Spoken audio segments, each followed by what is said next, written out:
भगवानगड धनंजय मुंडेंच्या भक्कमपणे पाठीशी महंत नामदेव शास्त्रींकडून पाठराखण तर नामदेव शास्त्रींच्या पाठिंब्यासारखी दुसरी ताकद नाही, धनंजय मुंडेंनी मानले आभार।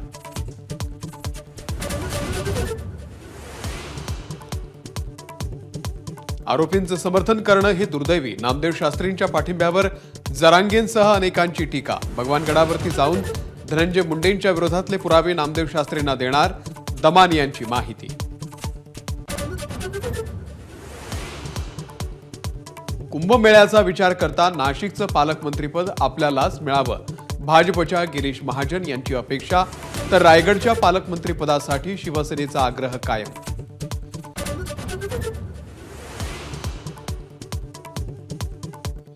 राज्यपाल करणं म्हणजे माझ्या तोंडाला कुलूप लावण्याचा प्रकार, ज्येष्ठ नेते छगन भुजबळ यांचं विधान। राज्यपाल होऊन मी सर्वसामान्यांच्या समस्या सोडवू शकणार नसल्याचं वक्तव्य।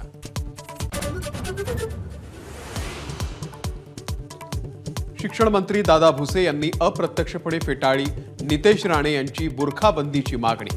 बुरखा घातलेली किंवा बुरख्याविना विद्यार्थिनी कॉपी करणार नाही, यासाठी शिक्षण विभाग दक्ष असल्याचं केलं स्पष्ट।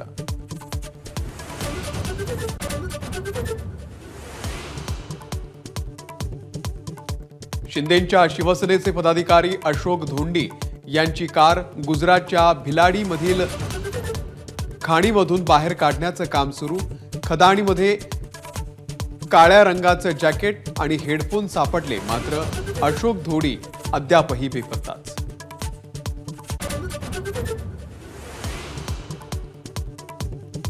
अमरावतीमध्ये सुवर्ण मुकुट देत चंद्रशेखर बावनकुळे यांचा सत्कार। पालकमंत्री झाल्यानंतर पहिलाच अमरावतीचा दौरा।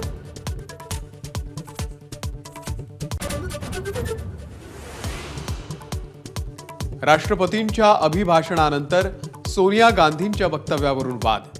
राष्ट्रपती द्रौपदी मुर्मू यांचा पुअर लेडी असा उल्लेख करत अवमान केल्याचा भाजपचा आरोप, तर सर्वोच्च पदावरील आदिवासी महिलेचा हा अवमान आहे, भाजपनं केला हल्लाबोल।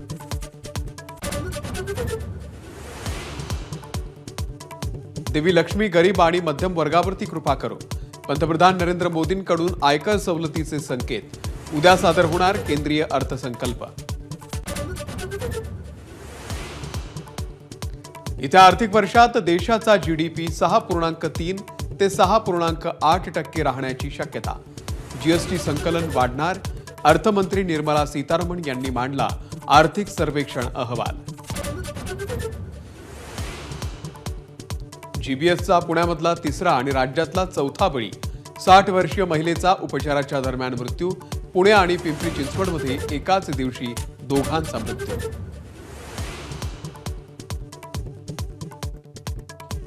ममता कुलकर्णीला नुकतंच दिलेलं किन्नर आखाड्याचं महामंडलेश्वर पद रद्द।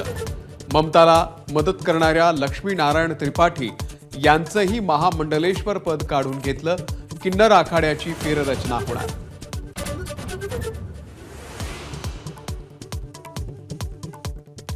विराट कोहली रणजीमध्ये अपयशी, रेल्वे विरुद्धच्या सामन्यामध्ये फक्त 6 धावांवरती झाला क्लीन बोल्ड। विराट बाद होताच हजारो प्रेक्षक स्टेडियममधून बाहेर।